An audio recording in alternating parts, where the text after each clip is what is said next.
Hello and welcome back to At a Time, your go-to women's football podcast. I'm your host, Abbie McCarthy, and watch out because there are two goats coming through at speed. It's Fran Kirby and Beth England. Hello. Hello. Maybe at speed a few years ago, I'd say for me, but still got a little bit of change of pace, just a little bit. No, you guys have still got it. How's your week been, Beth? Yeah, do you know what? Speaking of speed, I got a new peak speed in training this week, so I'm clearly getting faster. Come on. I'm aging gracefully. Love that. How are you, Fran? Yeah, I didn't hit peak speed in training today, but yeah, no, it's been good. I missed the game the other day due to illness, but I am back in training and ready to go for the weekend, so that's always good.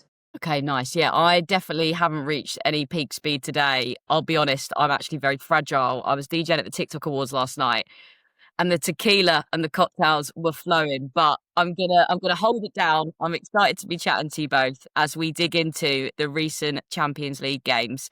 And I want to get more of an insight because obviously I've not played in a Champions League game. You two have played in a fair few. What is it like, playing midweek and then playing again on the weekend and then again and then again and again? Like, how is that headspace? Because I guess you don't really almost have too much time to prep between games, and what sacrifice is involved in that? Does it just mean you don't see your partner and your friends and your dogs too much, or like what does that actually mean as a human being? Give us an insight. Yeah, it's a lot. I mean, obviously, look, to play in the Champions League is a massive privilege. Of course, you say the word sacrifice, and I understand it, but like when you're playing in the Champions League and you're playing week, it's not a sacrifice. It's something that you've grown up loving to do. Yes, you don't get to see your partner or your dog as much as you would like. I remember my last year at Chelsea, I felt that, Cody, my dog, he was at the dog sitter every other 2 days because we were here, there and traveling and doing all these things. And it can be a lot, and it doesn't give you much time to prep in terms of waiting around and seeing for the next opposition. You don't really get to analyse much because you're just moving on to the next team, and you have to find a day somewhere to have a day off and have a rest. So the days just become really, really limited, and it's a lot of information that you have to take in such a short space of time. But obviously it's different probably from when me and Beth started playing. It was, there wasn't the group stages. You probably weren't playing as many games as probably the girls are playing now. Obviously you had like the knockout stages, and then it kind of progressed into a league kind of system. But obviously it's different now with how many games that the girls play, but it takes a lot on the body. It's a big toll on the body. It's you're constantly trying to just scrape to find that extra 1% to give you that extra bit of recovery, and it's really hard. You're getting back, obviously if you look at Chelsea, for example, they would have got back really, really late after the game. You fly straight back because you want to kind of get that rest in as quickly as possible. I remember sometimes we were coming home 5 o'clock in the morning, driving back from the training ground, and then you kind of have the day off the next day, but it's kind of like you're catching up on your sleep. You don't really do much with that day because you've got training. So it's a lot, but it's a real privilege to play in that tournament and in that competition, because obviously the memories that you make and being able to play Champions League football is incredible. Yeah, the travel must be such a huge part of it. What were you guys like? Like, would you always sit next to each other, or like what kind of traveller are you? Are you like headphones on, everyone leave me alone? Beth, what was Fran like? And Fran, what was Beth like? Oh, to be fair, I was the wimp one. I'm such a bad traveller. I used to be petrified of flying, so I'd literally sit there. And I remember on flights, if I weren't sat with, I'd used to sit with Sophie Ingle. The odd flight I've sat with Maren. And at the start, honestly, I can't believe I'm admitting this, but I used to have to hold the hand because I was so petrified of flying everywhere. And then I'd shake, and then I'd have a little cry. And then the more games, obviously, we played, the better I got with travelling and with England and stuff. So I was a nightmare to sit next to, because I would just think the worst, that the plane's going to crash, and I'm just sat there like panicking. Whereas I think, like, Fran, you're a much more chilled flyer. You literally would just shut your eyes and off you go. I feel like you'd be asleep before the plane had even set off sometimes. But you know what? I used to, but I actually got a real fear of flying after we had a couple of bad ones. Yeah. And I just never really recovered mentally from it. So now, and because we fly obviously late at night, it kind of heightens my anxiety, because I always just have this thing in my head that the weather is worse at night. Yeah, and in the dark you can't see where you're going to land on the floor. So it's like, am I in the sea? Am I going to land and crash there? I think it's just a normal thing. Yeah, we're very fortunate when you're in Champions League, like with Chelsea, we used to fly on chartered flights, so we'd have our own plane, and they'd make the process so easy and smooth for us transitioning to and from games. So that was a big bonus, and obviously, like Fran said, we'd get back sometimes 3, 4, 5 a.m. But had we not have been in a position to have those flights, we could be getting back the next day, and then that makes recovery time shorter, which doesn't help then going into your next game. And as Fran mentioned, like the turnaround is so fast, you need to make every minute and second count. But yeah, traveling was for some people. Some people love traveling. Like you get to play games on the plane. Like you'll play cards. You'll do all sorts. There was always like a photo shoot. I felt like before every plane set off because it was all for the photographer to get the best shots. So we're traveling away, but no, there used to be some really good trips in there. Yeah, they always used to walk down the plane, and when they came near me with the camera, because I'm not really one that would like jump in front of the camera, you know, for a photo shoot or whatever. And it was Harriet, our photographer at Chelsea. I could see her walking down the plane and like taking pictures because I think we were sat behind, you know, the likes of Erin, Guru, who obviously wanted the pictures and stuff. And I kept seeing her like make eye contact with me, and there'd be some days where I'd be like this, okay, and there'll be some days where I'm like, absolutely not, get that camera away from me. So it was just, you know, on the day of so if there was ever a picture of me on the plane, it was because I was in a good moment. Yeah, you know what I always love is when people are wearing like their club tracksuits and it's like that walk up to the plane. But I often think, I'm like, was that candid or come on? Did you have a few rounds at that? Because they always look very cool, those photos. I feel like some people just naturally pose better for the camera. I think some people love to be getting them action shots. Some people just don't care and are in their own world. I mean, to be fair, I've always thought Harriet's a great photographer, and she does capture some really good moments. So a lot of them probably are candid, and then some, which you can probably guess who more love the camera for the selfie than others. Like take 582. Yeah, get that perfect shot, exactly. I'd be like, take a picture and move on. Yeah. Let's get into these games then. I think we're going to start with Man United versus PSG. Obviously, Mary Earp's returning to Old Trafford for the first time since she left United. Got a bit of a mixed reception, which I guess is just really expected, isn't it? Loads of fans buzzing that she's back, but then naturally giving her a bit of grief that she's gone to play for another team. All very natural. But I wondered if you guys ever experienced that as players, you know, maybe not necessarily against you, but just like a hostile environment from away fans. And like, does it knock you at all? How does that feel? Or does it in some ways just like really spur you on? I mean, I haven't had it obviously from the Chelsea fans. I mean, I've only played against Chelsea once since I left. So I haven't had that. And I had a really, really lovely reception by the Chelsea fans, actually, when they came down to Broadfield and played against us. But there's always two, I'll say two, because one's quite funny. And the other one is I really enjoyed like the moment. Obviously, you know, we love women's football to feel safe and inclusive, but we played PSG away and the ultras came and they had flares, they were booing, they were, you know, and of course, like there's limits to it. Obviously, when they came to us, I think there was a bit of a scuffle in terms of them bringing maybe some weapons and stuff, which I don't think is a good look. But when we went there, it just felt like a real European tie. And obviously we scored in the last minute. It was Marin who got the goal. And it just kind of summed up, I think, for me, Champions League football, because it just felt that environment and that stadium. It was just so cool to play. And it's the first time I experienced it in terms of the flares and the booing and all of that kind of thing. And I remember when I just signed for Chelsea in 2015. And, you know, there was a couple of clubs that I was speaking to and, you know, were quite interested in signing me. And Arsenal was one of them back then. And I remember played against Arsenal away. And I just remember I was on the pitch. I think we were winning 1-0, maybe 2-0. I think I'd scored. And I just remember hearing one shout. And this was probably as brutal as it used to get back in that day, you know, when everyone was so lovely and, you know, women's football was, you know, all of this. And I just remember hearing, what a waste of money towards me. I was like, this is like, give me more. Come on. Like, because obviously they probably knew that I was maybe speaking to both clubs or whatever, you know, back then. But I that always sticks with me, that one comment, because then I went up and scored again against them. And I just always remember that one comment because it was probably the first time in women's football I've heard someone say something a bit negative. And I was like, oh, like this is what it is to play in, you know, the WSL and stuff. And I will always just remember that one moment because I find it funny, but also I was kind of like, yeah, go on, give me some stick. Yeah, come on. Yeah, bit spicy. How about you, Beth? Any stories that spring to mind? Yeah, I've got two. I mean, obviously the PSG one, which Fran mentioned. I remember that moment, and I remember when Marin scored and we all went sprinting down the touchline. The ones of us on the bench as well. But there's two for me that are my biggest. The first one was when I moved from Doncaster Bells to Chelsea. So my first time playing for Chelsea was against Doncaster Bells at the Keepmoat Stadium, and I'll never forget that. Every time I touched the ball, they were just booing me and booing me.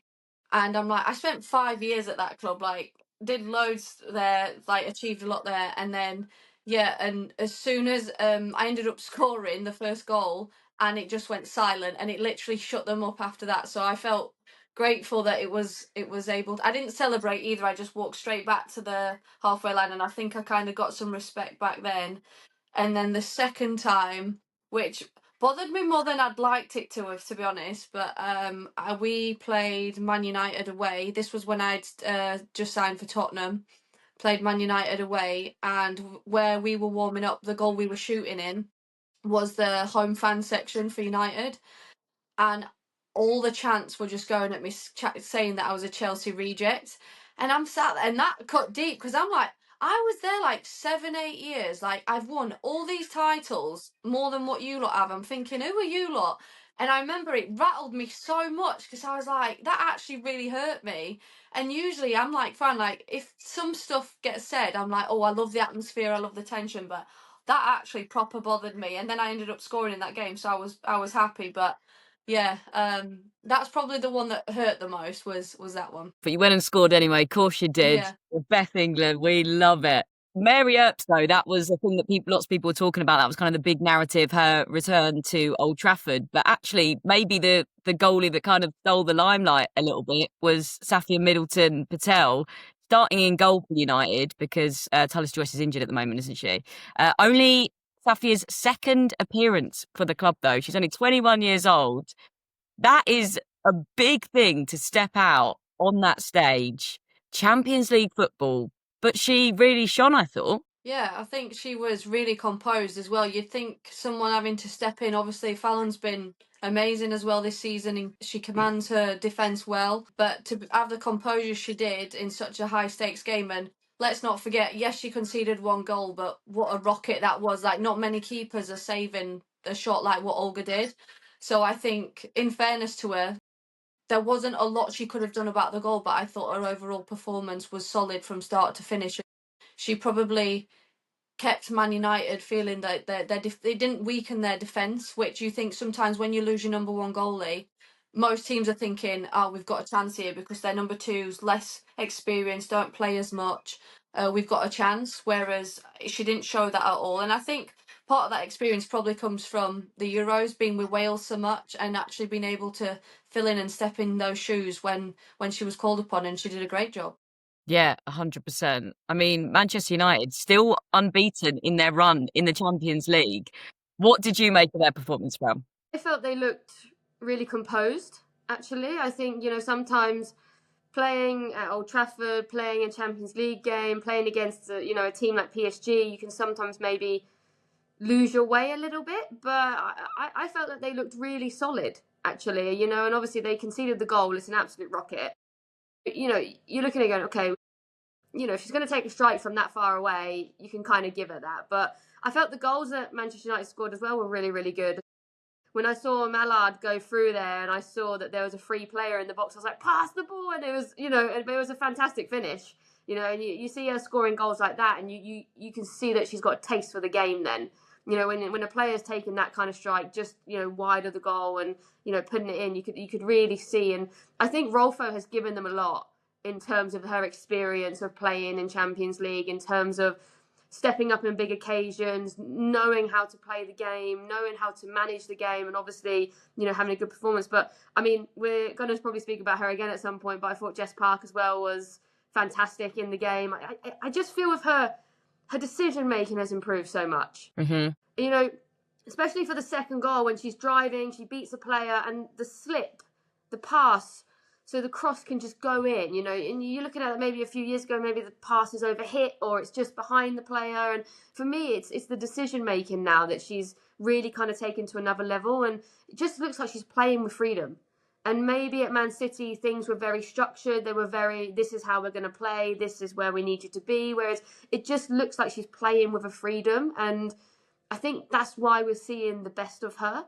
And I think as well, you look at United as well, you know, they also made some changes to their starting 11, you know, had they hadn't done in the previous games. And it just showed the changes that they made worked. Of course, you know, they conceded a goal or whatever. You know, this is Champions League football. It's very unlikely that unless, you know, you have a really solid game that you don't concede a goal. I think if you look across the whole fixture, nearly everyone is conceding at the moment, you know, give or take, you know, a couple of teams here. But I think United look really, really solid, and you know, I think it stems them well going into the game at the weekend, knowing that they can put in a performance like that against PSG, knowing that they've got a Manchester derby on the weekend. It can kind of make them feel, okay, we've got the confidence now to go and, you know, win that game and push ourselves further in the league.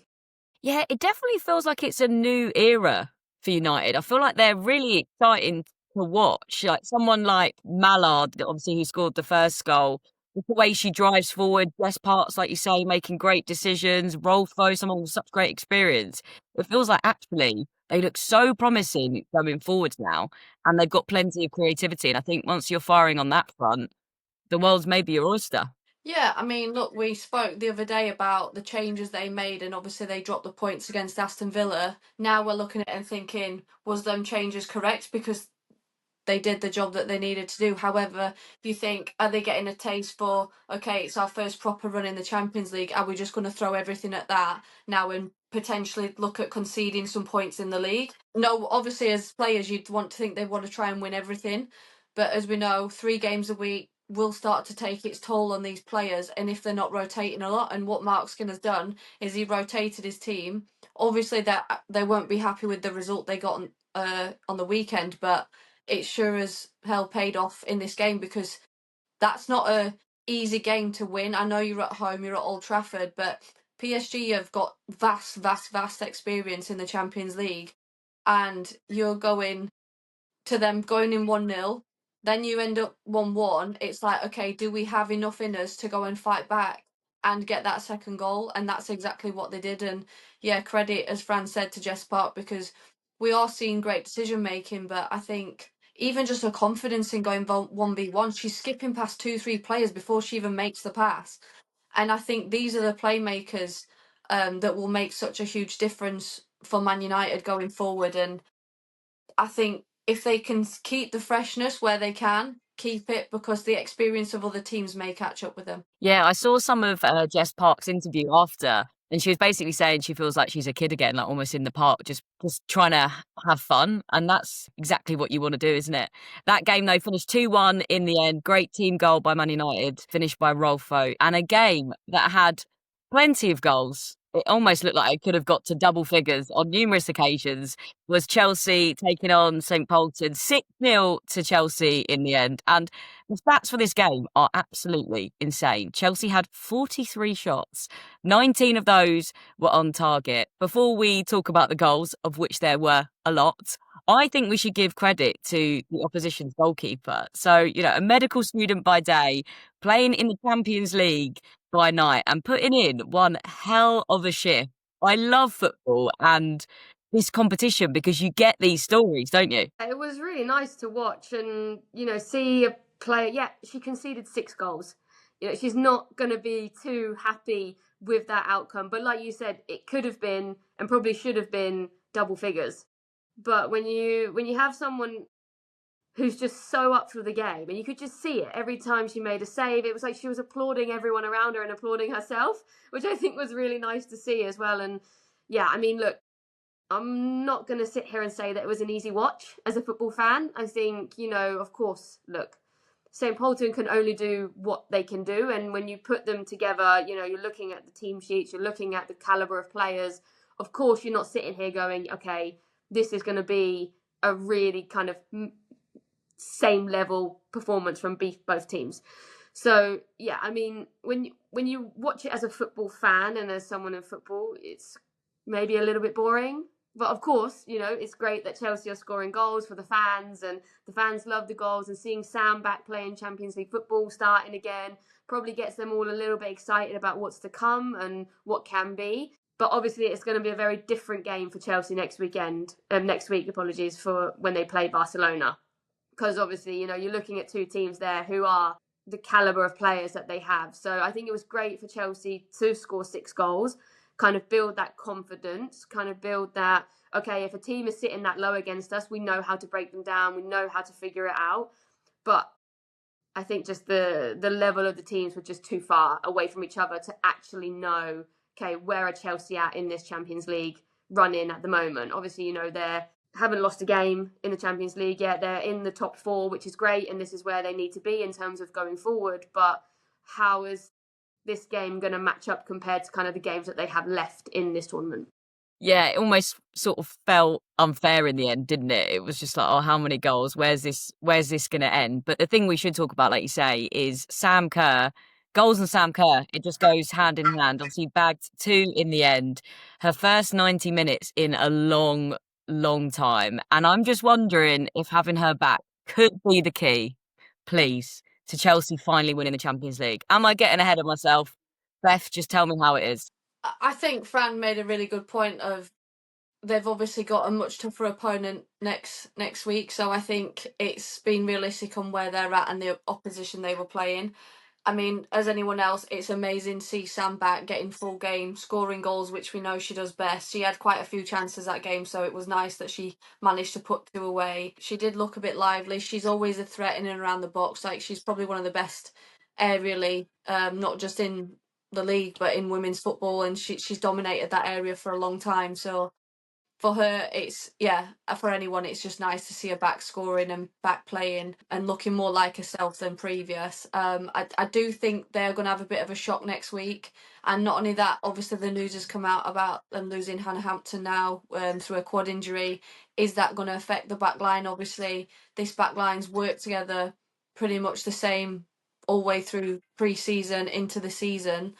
So it's never nice when you lose key players, but yeah, it's when one's down, it's an opportunity for someone else to step in those shoes, just like we saw with Man United. So when one keeper's down, another one steps in and has a sublime performance. So fingers crossed, they're going to be okay. But I do think they need to be aware that that's not exactly how every Champions League game's going to go, which they know that. Chelsea's been there before. They've been in many semi-finals, finals, whatever. So I think it'll just really test their character next week. Yeah, Hannah Hampton, a huge loss. But let me just be relentlessly positive as a football fan, just for a tiny bit longer, because Lauren James is back, making her first appearance of the season. And everyone knows just how magic she can be. Obviously, you've both played with her. She's essentially a cheat code, isn't she? What makes her such a special player? You've seen her kind of up close. You've seen her in training. You know her game really well. Yeah, what is it about Lauren James? I think first and foremost, the most important job that Chelsea have now for the rest of the season is keeping her fit. When you have a fit Lauren, she doesn't even have to be fully fit. When I'm talking, she can be 70%, 80%, and she's still probably better than half the players on the pitch because of her quality. Of course, you might lose that element of that defensive structure, maybe the front press, but when you have a player like Lauren, you have to use her for what her strengths are and what she gives you. And look, I'm not saying that, she doesn't have to do her defensive responsibilities, because you can't get away with that in women's football now. You can't have someone who's just going to stand on the halfway line and just attack. You have to do the work. But when you have a talent like Lauren, who has ability to just pick up the ball wherever she wants, push off 3 defenders and hit the ball top bins, it like you said, it's a cheat code to be able to bring her on. And I was talking to Lauren last week, and a good friend, Gemma Davison, who's at the club at the moment, and I was asking her how the girl's getting on. And a couple of days before the game, Gemma just messaged me and she was like, Lauren's taking the in training.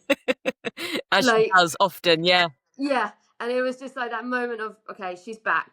Like, she's able to do it against some of the best players in the world.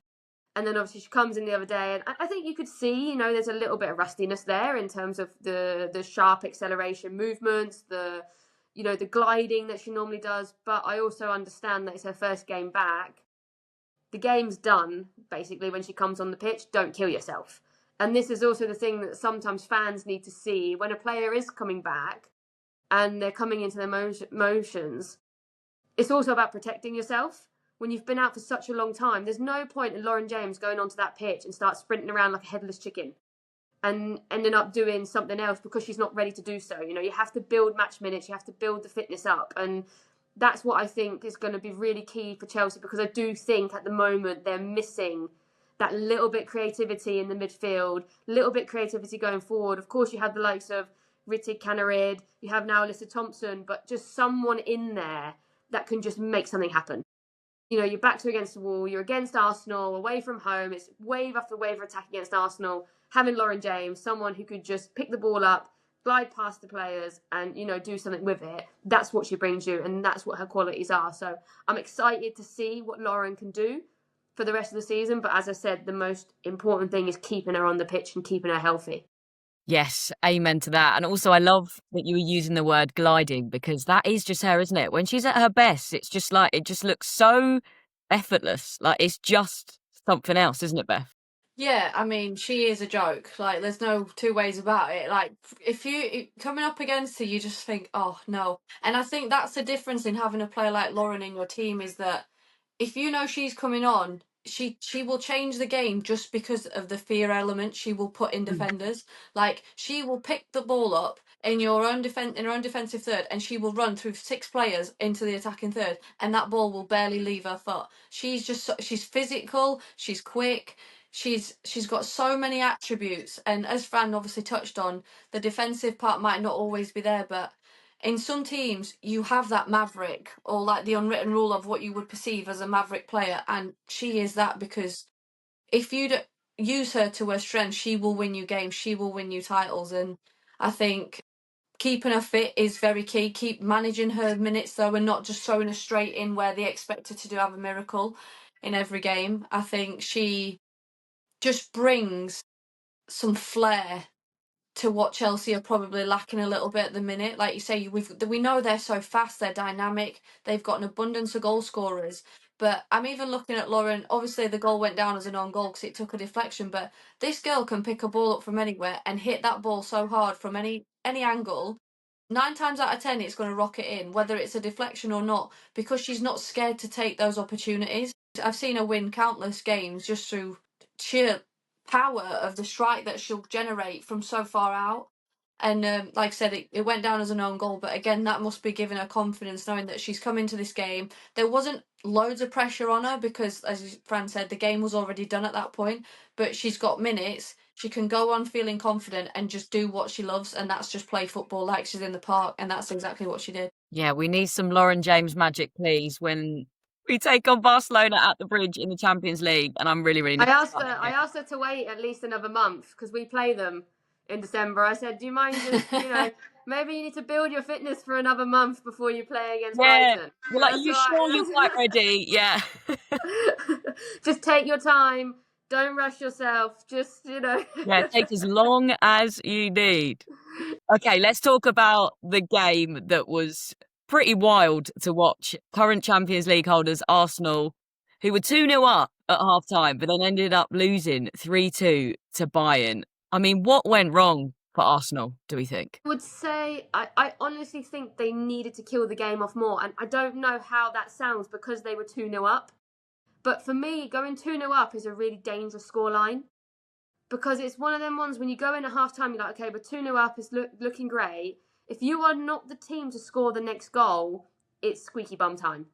It's, you know, and when you're playing against a team like Bayern, you know, who can bring on players who can change the game. You know, we're not talking, you know, a WSL team who's maybe just nicked a couple of goals against you. We're talking about Bayern Munich who can bring on Pernille Harder. You know, and you bring on the calibre of them kind of players. So I think, even though they were 2-0 up, I think they lost the game in the first half because they were so dominant. Their front press was working to an absolute T. Bayern Munich had no idea how to play out. They were losing the ball countless times. I think Arsenal scored. Mariona Caldente's goal, I think, came off a turnover when they just played the ball quickly forward, little set, bang, goal. I know we were speaking about her on the podcast last time, but Blackstenius had a couple of chances that, if you put at least one of them in, it's 3-0. Then you're a little bit more comfortable if you then concede. Then you still have that 2-goal cushion. But yeah, for me, it was lost in the first half in terms of they didn't take their chances. And then Bayern can bring the players on. They worked out the press that Arsenal was doing, and it just became a completely different game. It was a completely different game from the first half. And, obviously Pernilla scoring, a worldie goal. Bayern's, last goal, it's great cross, switching off defensively, letting the player get in front of you, letting the player get goal side. So it's just these moments, these moments are costing Arsenal, not scoring, conceding sloppily. If you're winning 2-0 away in the Champions League, you can't lose. You can't lose 3-2, especially when they need these points now.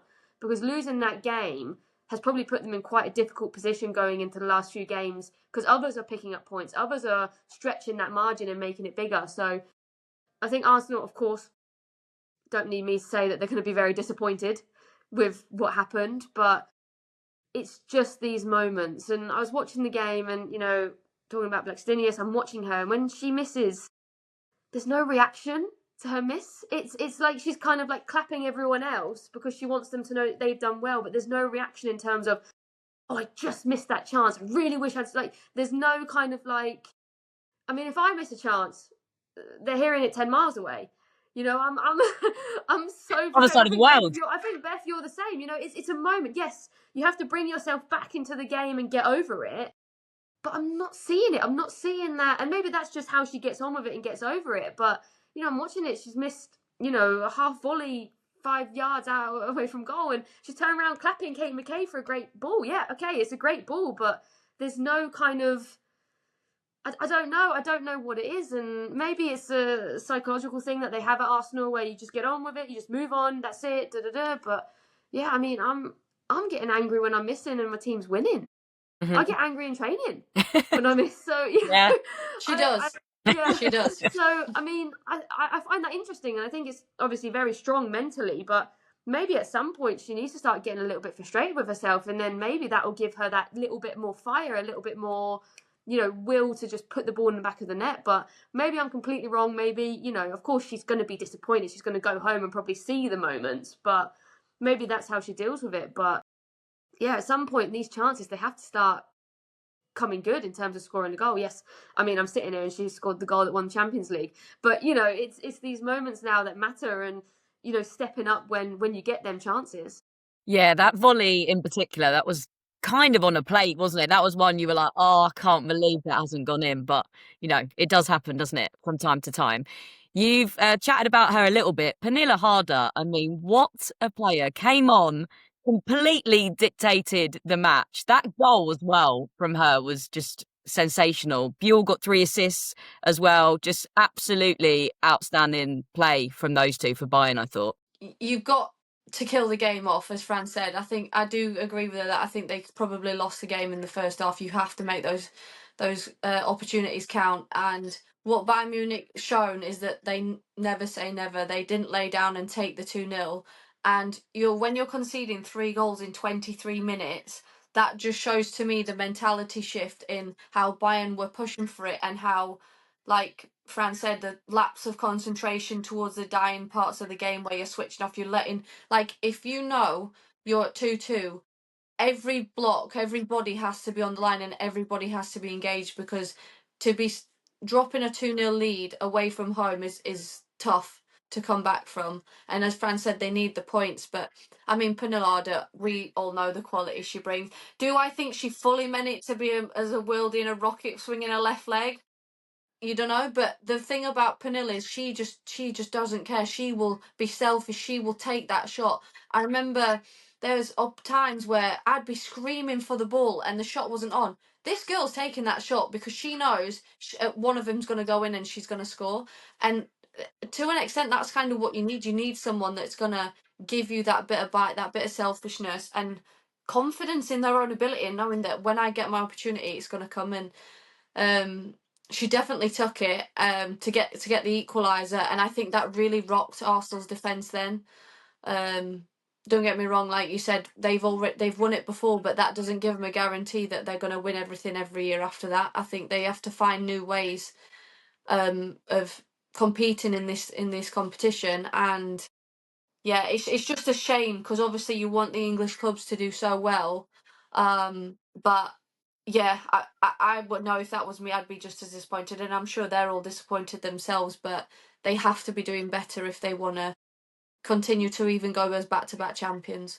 Definitely pressure on Arsenal as well as the current holders of the Women's Champions League. So those performances definitely need to improve. Who are you both predicting at this stage to go far into the competition? I know we've had a bit of chat about this previously on the podcast, in the group chat a little bit as well. But yeah, who is your money on at this stage? I think Lyon look really strong this year. I think watching them the other night against Wolfsburg, they looked really strong. Barcelona, of course, even with the players that they're missing, you know, they have a couple of injuries there to big key players, but they're still picking up big wins. I think Juventus look all right. I think they've crawled back a couple of good results. So, you know, they've gone 1-0 down. They went 1-0 down the other day to Atletico, bring it back 2-1. So, you know, they look all right at the moment. And then, of course, we don't really ever say them, but Chelsea are always, you know, I think people just know that we think that about Chelsea anyway, so we don't need to say them on the podcast. So I would say them four I've, been pretty impressed with. I would love nothing more than for another English team to do well. And I do think if they can manage the load in, obviously, like as I said, Man United have looked strong. But I do think that their lack of experience and not knowing how to manage the amount of load and travel, will that catch up with them potentially? Yeah, Lyon are looking quite strong. You're obviously going to want to say Barcelona because they can score goals for fun, but in previous games they have struggled a little bit. But for me, I think we'd be silly to. I would probably put my money on Lyon, but I think we'd be silly to count out Barcelona. Chelsea, I always want Chelsea to do well just because they mean a lot to me. Can Arsenal do it again if they're able to sort out defensive errors? I'm giving a really long answer here, but it's anyone's game. Yeah. But I do think probably Lyon are looking the strongest out of the bunch. No, come on, Chelsea. Chelsea all the way. Shock that I say that, but there you go. Got to put it out there. Thank you so much, Fran. Thank you so much, Beth. And thank you, everyone, as ever, for listening. We will see you next week.